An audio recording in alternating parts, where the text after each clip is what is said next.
Our next guest is a domestic violence survivor. After getting away from an abusive relationship prior to her first marriage, Lovern Gordon founded the Love Life Now Foundation, which is dedicated to bringing awareness against domestic violence through innovative initiatives. One of these innovative programs is the annual Heel-a-thon, a 3.5K community walk that has become a family-friendly fundraiser. Participants are asked to walk in their high heels in order to let the healing begin.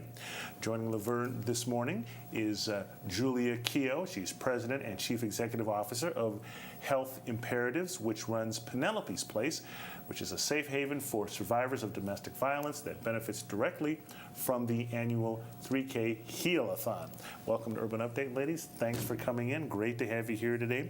Thank you for having us. You know, Lovern, if I could start with you, the idea of women walking in their heels to begin the healing process regarding those who have been victims of domestic violence. Talk to me about how you developed this concept. I think this is the fourth year you've done this. It is the fourth year. The first year it started off as a plain old walk, and after the walk, a friend of the foundation reached out and said, "Why don't you turn this into a heel-a-thon? I've seen the concept on one of the reality shows that you watch, Sandra Hardy, who's a good friend of ours, and she said, you know, I think you guys should do this in Boston. Try to bring it to Boston." So I did some research, and sure enough, I'm like, we can do this, and it would bring such great awareness against domestic violence, and it's never stopped from there. It keeps growing every year.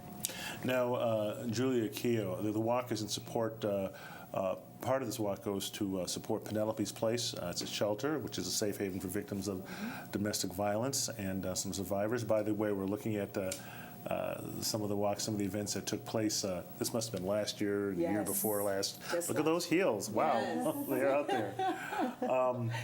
But about how many people you serve? Talk to me about Penelope's Place and what you're trying to do there. Sure, thanks. Last year we served about 35 adults and 37 children, and we have about 5 bedrooms. But the real issue right now in shelter is that the vast majority of victims who are seeking emergency shelter in Massachusetts can't access it because they're always full. So this past year we actually added capacity we were creative within the rooms we already had so that we can also bring more people in this year who are seeking emergency help. Absolutely.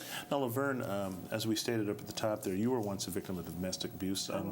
Can you talk to me about what the healing process was like for you? Oh my gosh! So before the healing process came for me, it was the breaking point, and to kind of step away from an abusive relationship that you've been in, and you think there's nothing else outside of that, is a struggle. Once I was able to get to my breaking point, I at the time didn't know of shelters or services that they provide, which is one of the reasons the foundations came about, is to bring awareness to the shelters that are available to folks and the resources where they can get help. So for me, a lot of it was self-healing and realizing that the relationship that I was in was not a good one. And I had to take a long, hard look at myself and realize that I was seeking the love that my father displayed when he was married to my mother. He's now deceased, but he was very abusive to my mother growing up. We grew up on the island of Trinidad, and throughout their 25 years of marriage, he brutally abused her. And I saw that, and I saw the sorries, and and my mom taking him back for the sake of us and love. And, unfortunately, the children that go through domestic violence or witness it growing up, they tend to fall into abusive relationships themselves. And I was no exception. Do you feel today that you're healed? Oh my gosh. Way on the other side, and so privileged enough to be doing this work and working with shelters like Penelope's Place and Julia, being able to make people aware that, again, resources and shelters like them exist. Now, Julia, once a resident of Penelope's Place yourself, can you talk to me about the healing process or the recovery process? The domestic violence has such a traumatic impact on your whole life, emotionally, physically, and financially. So when someone comes to Penelope's place, of course, the most important thing for the survivor and the children is for them to be safe.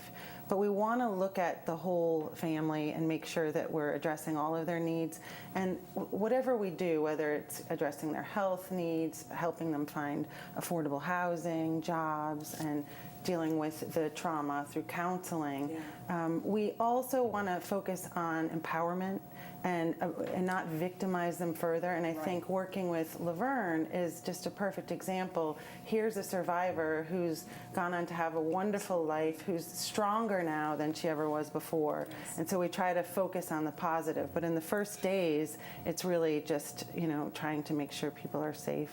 Lovern, how many people are you expecting this year? Oh my God, hopefully over 200, because last year we had close to that. And it's been growing every year, and we want to just encourage people to just continue to come out and support the events that we do, because again, we want to disband the myths about domestic violence and have people understand that it doesn't just affect one person or your scenario. It's an everybody problem. Now, are men allowed to walk? Oh my gosh, yes. The more the Maybe better. Do they have to wear heels? It's not mandatory for women or men, but we encourage it. We had last year actually one man show up in a red pair of heels. Now he did, right? Yes, exactly. He did not walking them, but him showing up in them was just phenomenal.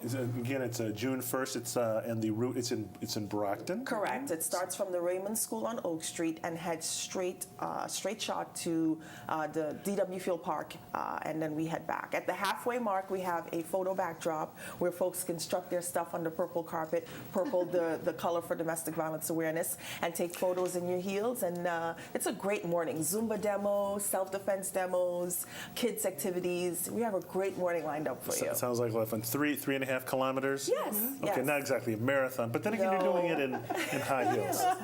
And one last fun question here. You two ladies, are you wearing stilettos or kitten heels during the walk? I'm a stilettos girl. Whoa, you're bold. I am. So I'll be stilettoing it up. I'm wearing wedge heels so Wedge I don't heels. wipe out. Okay, all right. Okay, Julia, Kehoe, and Lovern Gordon, thanks for coming in, and good luck on the walk. Thank you so much.